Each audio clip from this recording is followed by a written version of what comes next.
Hi, everybody. This morning, I just wanted to talk to you about what I'm currently learning and reflecting on, which is how our internal state or what's happening internally affects our external.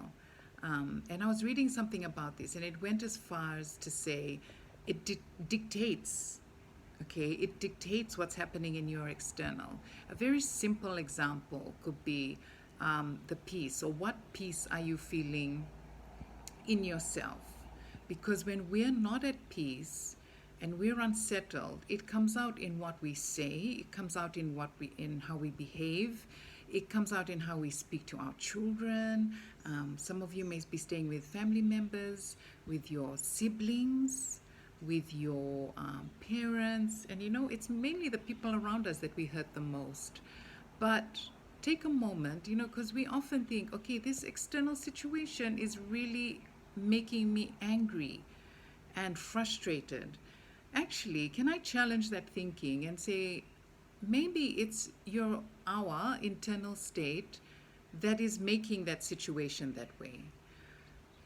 So things around us will always be, crazy sometimes. But the way we look at it really depends on what's going on in us.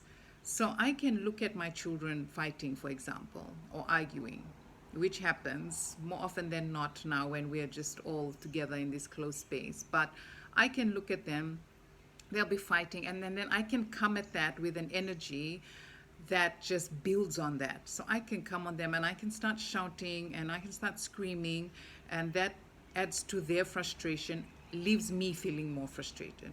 However, if I had peace where I was at, that would affect the way I communicate that. Like, yes, I will probably still reprimand them, but definitely not in a way that just builds on that energy that they're already giving off. So, in that way, I protect myself as well. Okay, so I don't allow that external circumstance to define what I'm feeling. I hope that makes sense. I dig out of what I have and I pour it into that situation. You can use that for when you look at any relationship, right? I'm going to speak specifically into relationships, even with your spouse or friend or whatever it is, workmate even. But in order for you to do that, you need to have peace in your heart. Okay, you can't give what you don't have.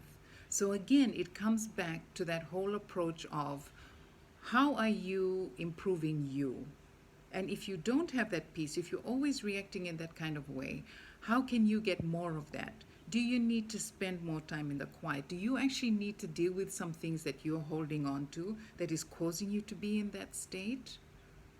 So I want to encourage you to just examine yourselves in that situation. Be still today and just look around at what's happening around you. Be aware of how you're responding to situations. Are they dictating your response, or are you throwing life into that situation because you're so full of life and peace and love?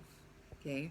Again, if you need help, if you want to talk this out, let me know. Again, you don't have to speak to me, but I've got many people around me that will be happy to just bounce off things and walk alongside you on this journey. Okay? I hope this helps someone today.